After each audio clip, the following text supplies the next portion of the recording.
Y además los demás, no sé. Bueno, vamos a ver. Hoy te voy a contar una cosa. Bueno, te voy a contar lo mismo que te conté el primer día de clase, que es la base de todo y que además no se suele explicar, que es el orden de las frases. Perfecto, ya lo tengo casi. Sí, en el... Cuando hablamos creemos que solamente hablamos con las palabras y que solo comunicamos con las palabras. Pero en realidad hay muchos más medios de comunicación, bueno, muchos más, algunos medios más de comunicación que están funcionando entre las personas. Uno, por ejemplo, es los gestos, el lenguaje corporal, las expresiones. En español es muy importante el tono de voz, que en inglés es mucho menos importante. Por ejemplo, no es lo mismo que yo te diga, Marce, qué canalla eres. A que te digan, Marce, qué canalla eres. El caso es que las palabras son idénticas, pero el significado es absolutamente distinto. Bien, pues en inglés hay un elemento más de comunicación que no hay en español, que es el orden de las frases. Claro, ese, como no nos han avisado que existe, nos lo perdemos y además no lo buscamos, porque en nuestro idioma, en nuestra cabeza, no lo hay. En inglés las cosas son según donde están. Luego explico esto. O sea, el orden significa. Vamos a ver. El orden normal en inglés es este.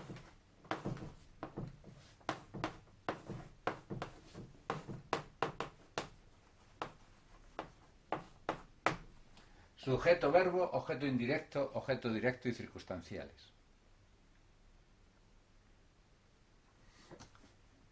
Quizás lo primero sería saber qué es cada uno de estos elementos, porque claro, esto es de quinto de primaria.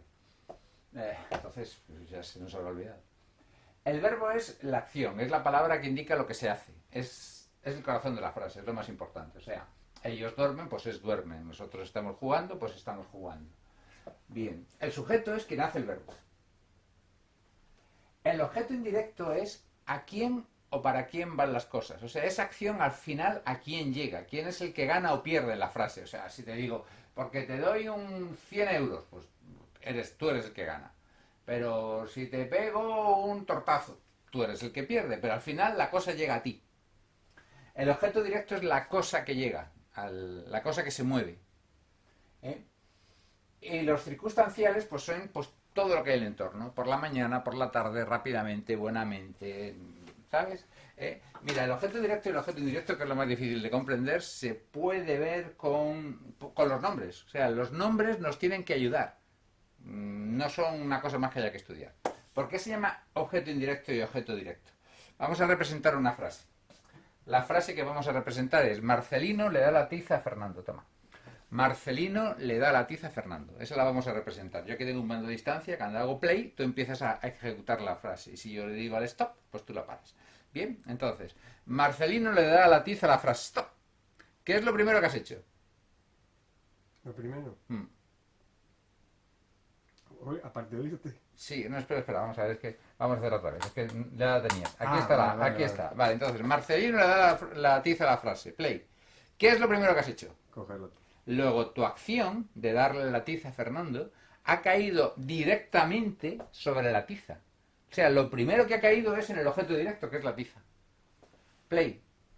Y luego, solo después de que tú has cogido la tiza, tu acción llega a mí, que es dar. Por eso yo soy el objeto indirecto. Entonces, así es. Directo porque cojo la tiza. Es directo porque tú lo primero que haces es eso, cualquier cosa que hagas para alguien, sí, pero primeramente pasas por aquí, por la cosa. Por eso es el objeto directo. O sea, no dices, no sé, te voy a mirar las orejas, por ejemplo. Claro, yo te las miro a ti, pero yo, ¿a qué me pongo? A tu oreja. Es lo primero que yo hago. Y eso lo hago en beneficio de quién? Pues tuyo, efectivamente. Al final tú dices, qué bien que está mi oreja. Pero yo donde he trabajado es en la oreja, que es el objeto directo. ¿Sabes? Y así pasa con todo. Bien, y luego los circunstanciales. Por poner un ejemplo, si la frase fuese una película de James Bond, por ejemplo, sería: James Bond roba al villano los planos en Alaska, por ejemplo. ¿Ves? Eso sería la frase ejemplo. Bueno, pues este es el orden inglés. El orden normal. Hay un orden alternativo, pero bueno, el más habitual es este. El orden alternativo ya lo vemos en otra clase. Bueno, esto es importante y útil, porque significa, antes de empezar a hacer una frase en inglés, tú la vas a pensar en español. Y antes de ponerla en inglés tienes que reorganizar tu frase española a la forma de pensar inglesa. O sea, tú piensas,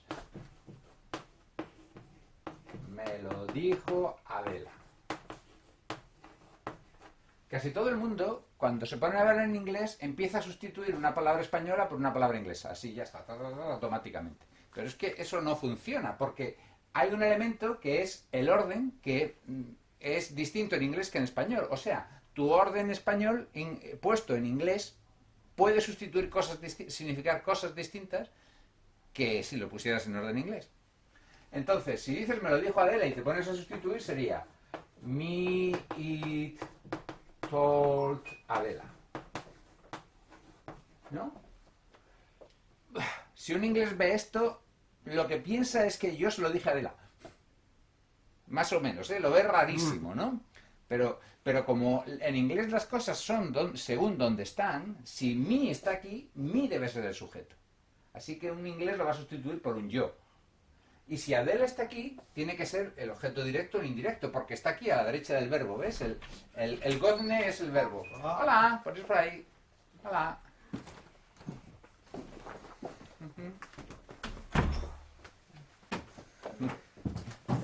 ¿Qué hay?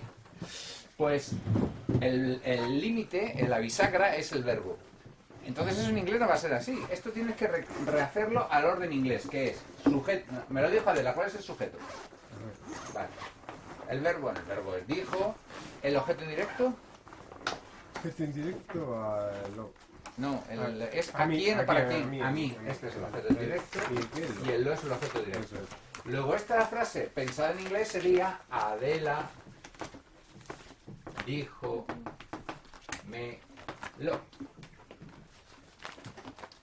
¿Eh? Y antes de hacer cualquier frase en inglés la tienes que reestructurar en el orden inglés. Pero eso es muy bueno porque te da seguridad. Si tú haces las frases en ese orden, están bien. Porque es así siempre. Menos 3 casos, pero te da seguridad. Entonces quedaría Adela told me it. Muy buenas. Estamos viendo la base de todo, que es el orden de las frases. ¿Eh? En inglés el orden significa. Y el orden que tenéis que hacer es ese. Es sujeto, verbo, objeto indirecto, objeto directo y circunstanciales.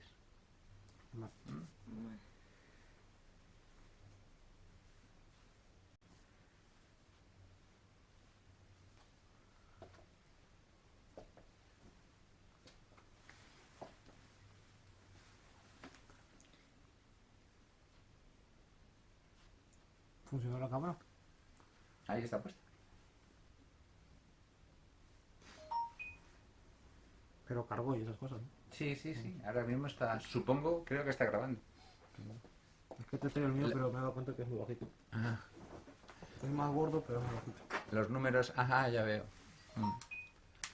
Aquí hay un contador de números que se está moviendo, o sea que... Esto que estamos hablando ahora saldrá luego en internet. Estamos viendo a ver si sale la cámara y demás. Bien. Entonces hay que poner la frase en inglés, en el orden inglés, tu frase española. Porque en inglés el orden significa. Mirad, ahí puedo borrar. Sí, sí.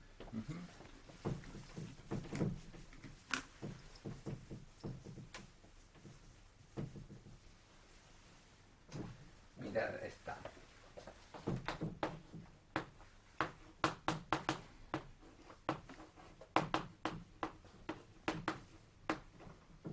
Voy a poner el pasado, aunque sea el inicial.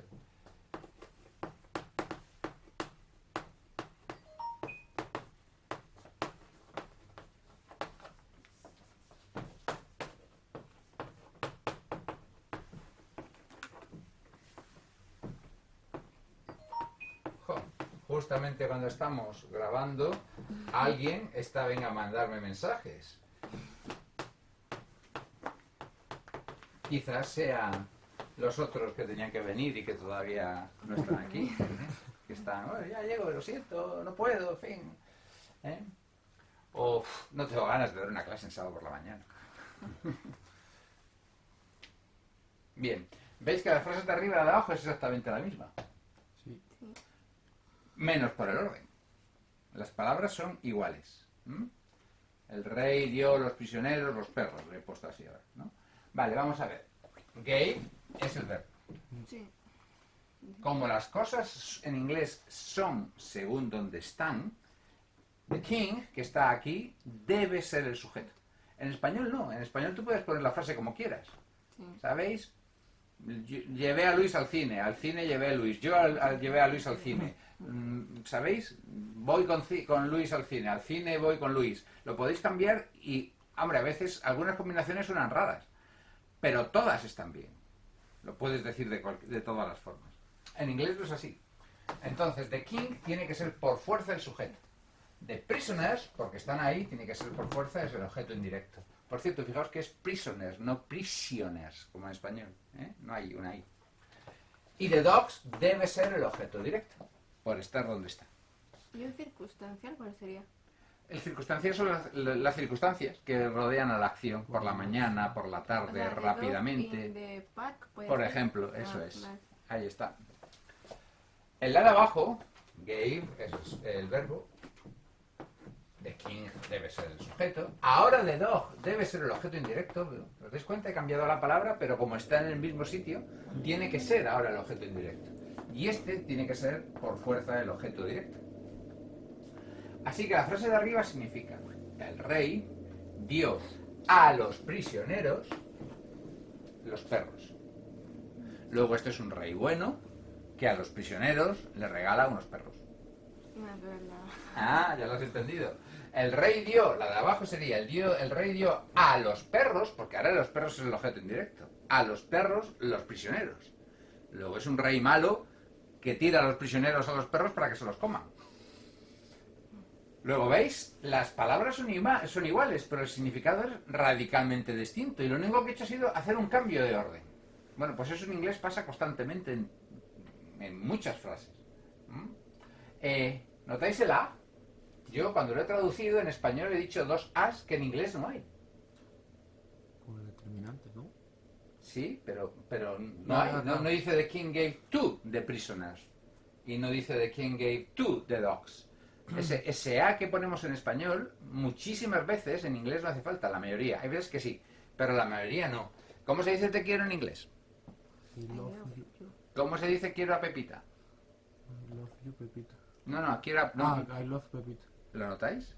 I love Pepita. No I love to Pepita. ¿Lo notáis? No hace falta el tú. En español sí, tienes que decir quiero a Pepita. Pero en inglés no, porque Pepita, como está ahí, es el objeto indirecto. Por tanto, ya lleva el a de serie. Lleva el a por la posición en la que está. ¿Lo veis? Hay veces que no, hay verbos que te exigen. Por ejemplo, look at te exige el at. Pero eso es por el verbo. No por la posición, no por la gramática. ¿Mm? Entonces, este A no hace falta porque el orden está significando. ¿Bien? Más ejemplos de que el orden significa en inglés. No sé si empecéis a entender ahora que las cosas son según donde están. Es decir, la posición determina lo que es la palabra. Lo determina incluso a veces por encima de su significado primario. ¿Qué es lo que me preguntabas tú el otro día con los verbos? ¿Te acuerdas? Ahora vamos a poner el ejemplo. Me ponías tú que decías que la misma palabra, por ejemplo, bargain, podía ser un sustantivo y podía ser un verbo. Claro, eso pasa con muchísimas palabras, porque además el inglés es estupendo para crear nuevo vocabulario. Tú coges una palabra, le pones delante el tú y es verbo. O sea, se invente una nueva máquina que hace un sonido que es por honing, ¿no? Y tú no sabes cómo llamar a esa máquina o lo que hace esa máquina. Pues como hace por honing, pues ya está, la máquina se llama por honing. ¿Y cuál es la acción? Es tú por honing. Y se acabó, ya tienes una nueva palabra. Fijaos que así hemos hecho con el hacer clic. Con los ratones. Nosotros decimos hacer clic porque, claro, nosotros no podemos inventarnos clicar. Porque nuestro idioma está limitado. Pero los ingleses ven el ratón y a ver, ¿cómo llamo esto? ¿Cómo llamo esta acción? ¿Qué hace? ¿Clic? Pues tu clic. ¿eh? Ya existía clic antes con las cámaras, ¿eh? Pero ya veis que es onomatopéyico. Si hace clic, el verbo es tu clic. Si hiciera plang, pues el verbo sería tu plang. Y listos. Bien, entonces, como cualquier cosa la pueden convertir en un sustantivo, en un verbo, en lo que sea, ¿cómo lo distingue? En lo que estamos. Con el orden, ¿eh? Por ejemplo, esta palabra canister originalmente es como se decía lata en americano. O sea, bueno, también ahora, una lata grande es un canister. Pero como la palabra es larga, con el tiempo se quedó en can. No es el can de poder, ¿eh? Sino el can de lata también. Bueno, pues eso es lata. Y ahora, to can es enlatar. Y se acabó. ¿Eh? Entonces, Siempre depende del contexto de lo que le pongas, ¿no? sí, depende del contexto y del orden. ¿Veis? I can a can. Yo enlato una lata. ¿Por qué? Este está aquí. Luego tiene que ser el verbo. Luego este tiene que ser el sujeto. Luego esto tiene que ser el objeto directo. Luego este can no puede ser verbo. Pero puede engañar también. I can, yo puedo. Lo que pasa es que... No, pero si aquí tendrías que poner otra I. Sí, si pones otro I, estás creando una nueva frase. Pero porque ya estás empezando otra vez el orden normal, que es sujeto, verbo, etcétera, etcétera. Pero en lo que tienes, este can tiene que ser en... Claro, en español dices, yo enlato una lata enlato yo. ¿Veis? Pero en inglés no podrías decir I can. Bueno, podrías. Pero ya empiezas a meterte en poesía, en fin, no es lo normal. Bien. Otro ejemplo del cambio es, por ejemplo, el do.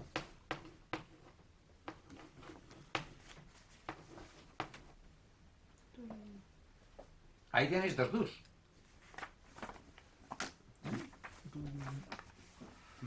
Esto es una pregunta. Funciona el sujeto uno y el otro el verbo. No. El sujeto no de... El sujeto, claro, este es el sujeto, luego este es el verbo, Y ese es el auxiliar. luego este tiene que ser otra cosa. Sí, ya os explicaré lo que es esto cuando se implique interrogar en lugar. Esto en realidad es esto. Sí. Ujú. Eso es lo que es ese do.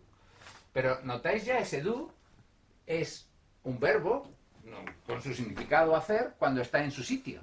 Pero si está fuera de su sitio es que ya es que incluso pierde el significado. O sea, la posición se sobrepone incluso sobre el mismo significado de la palabra, porque esto pasa a no significar. Bueno, pasa a no ser una palabra, pasa a ser un signo. O sea, ¿veis? Eso no pasa en español, tanta prevalencia de la posición. Y otro ejemplo, que es también súper típico, son con los adjetivos. La posición normal es que vaya primeramente el adjetivo y luego el sustantivo. ¿No? O sea, no, ellos no dicen chica alta, sino alta chica. Bueno, pues, como eso es así, si colocas un sustantivo delante de otro sustantivo, el primer sustantivo debe hacerse adjetivo, porque el primer sustantivo está ocupando la posición de un adjetivo. Y como las cosas son según donde están, pues se convierte en ello. Mirad. Horse, ¿no? Horse, sabéis que es caballo. Race es carrera, ¿no?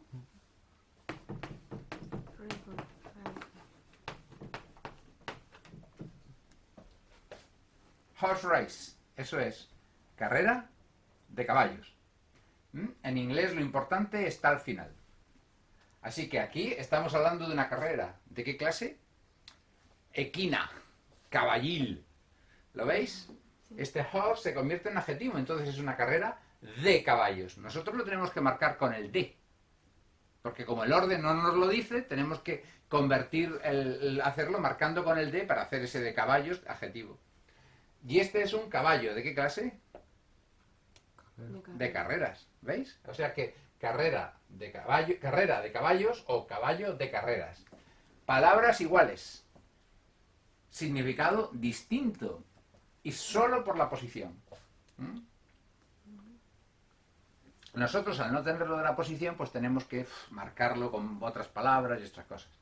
Ese es el motivo de que los títulos en inglés siempre suenen bien. bueno, aparte de por el prestigio del inglés actualmente y todas esas cosas, es porque, claro, ellos en español, la hija del molinero se fue de aventuras, un pedazo de título así. En inglés, Pugendutschling. ¿Sabéis? Porque, claro, te comes todas las palabras intermedias. Ujú. Fijaos, no sé si habéis visto esta película. Es antigua, ¿eh? Aunque la han hecho un remake hace poco. ¿Cuál? Esta, Blade Runner. Ah, sí. ¿Sí? ¿Os suena, no? Sí. La ¿Eh? que es una habitación. Ay, Blade Runner. Sí, no es que tienen que escapar de una habitación cada uno, ¿no? No sé, yo vi la antigua, la de Harrison Ford. La nueva no la he visto. Sí, creo que sí que he visto.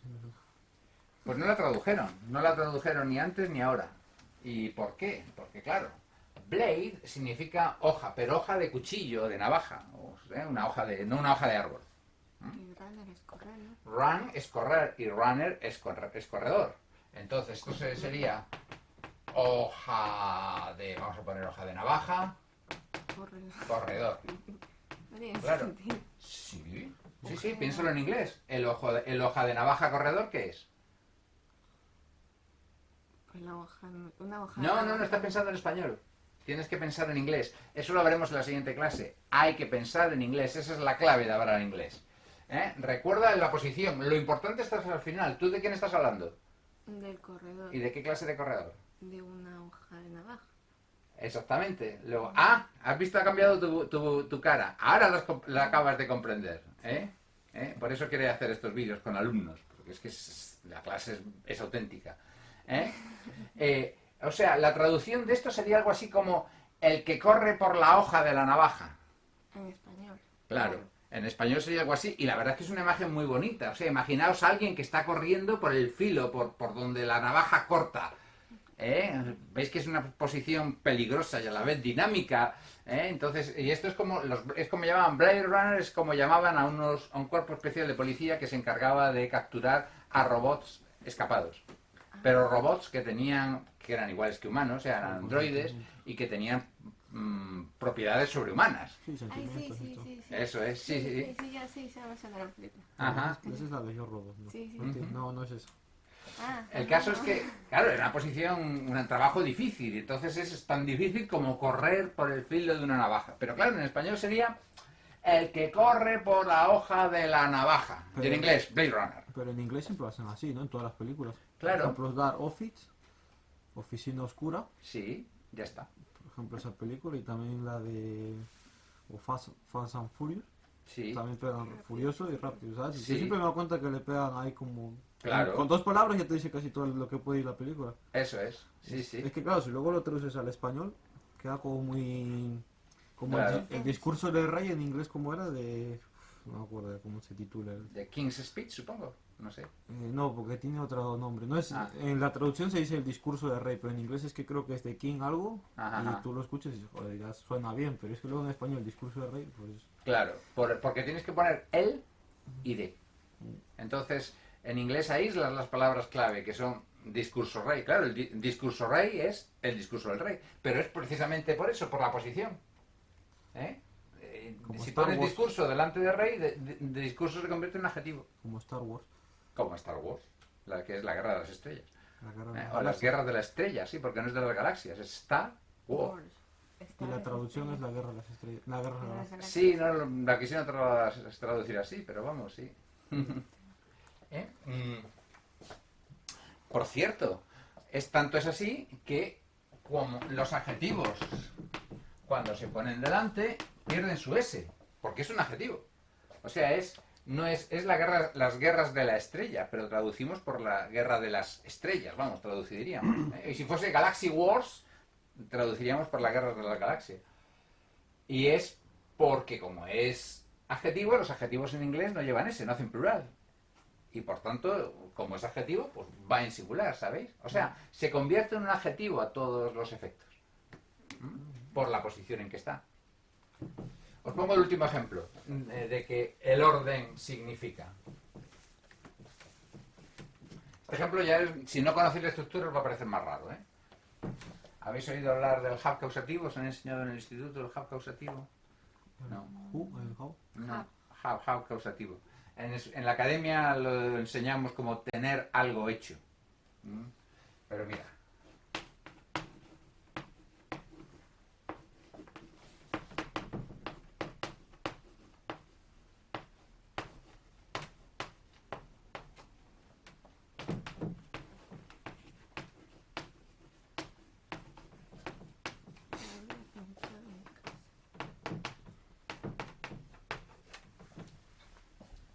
De nuevo, las palabras iguales. Solo he hecho un pequeño cambio de orden. ¿Mm? La de arriba es yo había pintado mi casa. Ahí está. Muy bien, Bianca. Pero la de abajo es yo tuve mi casa pintada. Ah, ¿y por qué cambia? Por el orden. Ah, Este es el orden normal. sí. Verbo, por tanto, sujeto, por tanto, objeto indirecto, objeto directo. Eso aquí es igual. ¿Mm? Como solo hay uno. Y este, aquí ves que hay un cambio. Sí, porque Verbo, pero aquí, otro verbo. sí, aunque luego al final se convierte en participio pasado, porque los verbos también se convierten en participio, o sea, en adjetivos. Y aquí está, el objeto está en medio, ¿lo veis? Pues este cambio es precisamente para avisarte. Como el orden significa, si hay un orden normal y alteran el orden, esa alteración es por algo. Y te está significando cosas, ese algo, como es el caso. Entonces, si no sigue lo de arriba, esto es que yo tuve, fijaos que cambia incluso el significado de había a tuve, de haber a tener, como tu have es haber y tener. ¿Eh? Esa es la clave, aquí tienen que hacer el cambio porque no han distinguido entre haber y tener como nosotros. ¿Eh? El inglés es un buen idioma, pero el español es muy bueno también. ¿Eh? Tiene cosas excelentes que el inglés no tiene, y ni otros idiomas, como por ejemplo distinguir entre ser y estar y haber y tener. Es un gran avance. ¿Eh? Entonces, porque te ahorra muchísimas cosas, ¿eh? Te ahorra un montón de vocabulario y de estudiar. Yo tuve mi casa pintada. Si tú tuviste tu casa pintada, ¿quién la pintó? El pintor, o sea, Exactamente. Y si yo había pintado mi casa, ¿quién la había pintado? yo mismo. Yo. Luego notáis que el significado es totalmente distinto. Claro. Y lo único que he hecho ha sido cambiar el orden. ¿Mm? Bien, pues eso es para que lo tengáis en cuenta. Porque al final se nota en muchas cosas. Y sobre todo, para que no cambiéis una palabra española por una palabra inglesa. Porque entonces estáis hablando en español, estáis poniendo el orden español. Y vuestro orden español a lo mejor significan cosas en inglés que no queréis. ¿Mm? Entonces, pero a la vez es una seguridad. Si os quedáis aquí, va a estar bien. Eso da tranquilidad. ¿Eh? Tiene la regla de, siempre es igual. Bueno. ¿Vale? Muy bien. ¿Preguntas? Yo tengo una pregunta. Ahí cuando estás I have painting my house, da igual si es en directo o directo. O sea, no se pregunta. Es que como solo hay uno, ¿qué más da? Que sea Sí, directo puedes y poner indirecto. cualquiera. No, quiero decirte que hay un orden cuando hay dos, pues el indirecto va antes que el directo. Pero si solamente hay un objeto. O sea, que el indirecto siempre no se pregunta, no es como en español que preguntas para formular el directo ni formular el indirecto. ¿Sabes? Es que cuando tú haces una Para frase encontrar en quién es el español- sujeto. Ajá, cuando tú haces una frase en español, tienes que encontrar el directo o el indirecto. Sí. Aquí no es así. Bueno, a ver, la verdad es que en español no tienes que encontrar el directo o el indirecto cuando la estás analizando. Analizando, sí. En inglés, es que aquí no nos interesa analizar. A ver, lo que queremos aprender es hablar inglés. Sí. Realmente no analizar inglés, ni a lengua, ni estas cosas. Lo que queremos es hablar, Sí. que es lo importante. Y de hecho, los niños ingleses te aseguro que hablan bien las frases sin llegar a saber si es directo o indirecto. No, ya, Entonces, sí. los elementos de gramática que usemos van a ser los que nos sirvan para aprender, y para aprender a hablar. Después, pues, que analizar estas cosas y si es complemento circunstancial de compañía y estas cosas, bueno, pues eso es para las clases de lengua, que ellos también lo hacen. Entonces, quiero decirte que realmente no es necesario pasar más allá de saber cuál es indirecto e indirecto cuando hay dos para el orden. Y si no hay uno, no sirve. Pero bueno, ya que me lo preguntas, vamos a ver, por ejemplo.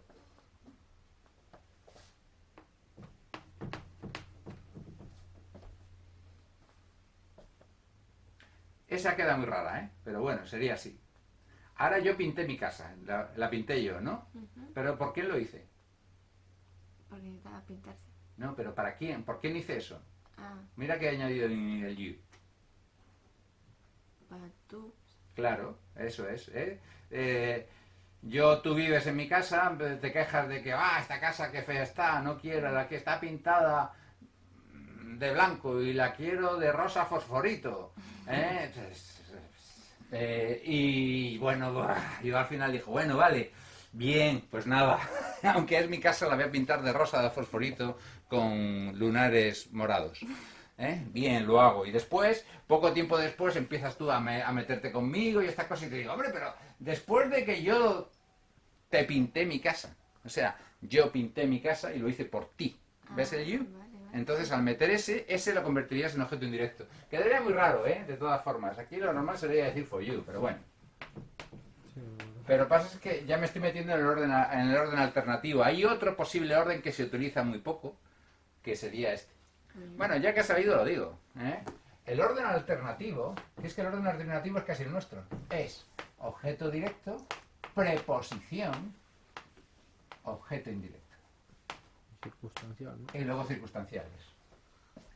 O sea, el orden alternativo es intercambiar el orden del directo y el indirecto. Pero si lo hago así, tengo que poner una preposición. Tengo que avisar. Porque entonces ya, si lo hago así, ya lo estamos haciendo como en español. En español ponemos una preposición para avisar de cuál es el indirecto. Por eso es el tú que decíamos antes. El yo quiero a Pepita. ¿Veis? No es yo quiero, o por ejemplo, yo quiero dinero para Pepita, ¿lo notáis? Sí. Como a Pepita la tengo que marcar cuando es el objeto indirecto, para que se sepa al final lo que yo quiero, al final para quién llega, quién es el destinatario final de mi acción. Que en inglés no hacía falta por el orden, pero si me cargo el orden, que ya me identifica por sí solo cuál es el directo y el indirecto, pues tengo que avisar algo, ¿no? Tengo que hacer algo. Y lo que hago es poner una preposición, como en español, para avisar.